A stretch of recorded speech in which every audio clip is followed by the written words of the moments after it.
శాంతిబాట్లో Donald Trump board of peace పత్రంపై సంతకం. గాజాను పునరుద్ధరించడమే ధ్యేయమన్న ట్రంప్ను అభినందించిన పలు దేశాధ్యక్షులు. దావోస్ సదస్సులో సీఎం బృందం busy. World economic forum MD జెరోమీతో నెట్వర్క్ హెడ్ మంజుతో వరుస భేటీలు. నేను లోకేష్ని కూడా కలిసి ఉంటున్నాను అక్కడ. గాల్లో ఎగురుతూ అమ్మవార్ల సన్నిధికి హెలికాప్టర్ సేవలను సద్వినియోగం చేసుకోవాలి భక్తుల దగ్గర మంత్రి సీతక్క. అక్కడ మేడారంలో హెలికాప్టర్ కూడా స్టార్ట్ చేశారు. తక్షణమే ఇందిరమ్మ ఇల్లు నిర్మించుకోండి, మీకు బిల్లు ఇచ్చే బాధ్యత మాదే అని చెప్తున్నారు బట్టి విక్రమార్క గారు. ఇక నైనీ కోల్ బ్లాక్ టెండర్లపై విచారణ, సింగరేణిపై కేంద్రం కీలక నిర్ణయం, 2 సభ్యులతో కూడిన బృందం ఏర్పాటు. అసలు ఏం జరుగుతుందని సెంట్రల్లో ఒక కమిటీ వేశారు. ఇటు దిగుబడి అటు కొనుగోళ్లు తెలంగాణ సాధించిన ఘనత. 25 సంవత్సరాలు ఇదే అత్యధిక రికార్డు. ప్రభుత్వ కొనుగోళ్లలో 14.20 లక్షల మంది రైతులకు లాభం జరిగిందని చెప్తున్నారు ఉత్తమ్ కుమార్ రెడ్డి గారు.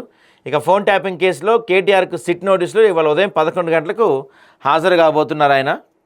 ఇక గ్రూప్ 1 నియామకాల తీర్పు వాయిదా పడింది. ఫిబ్రవరి 5న వెల్లడిస్తామన్న హైకోర్టు. తీర్పు కాపీ సిద్ధంగా లేదని నిర్ణయం. తుది ఉత్తర్వులకు లోబడి అపాయింట్మెంట్ ఉంటాయంటున్నారు. ఇక జమ్మూ కాశ్మీర్లో ఘోర రోడ్డు ప్రమాదం, లోయలో పడిపోయిన సైనికుల ట్రక్.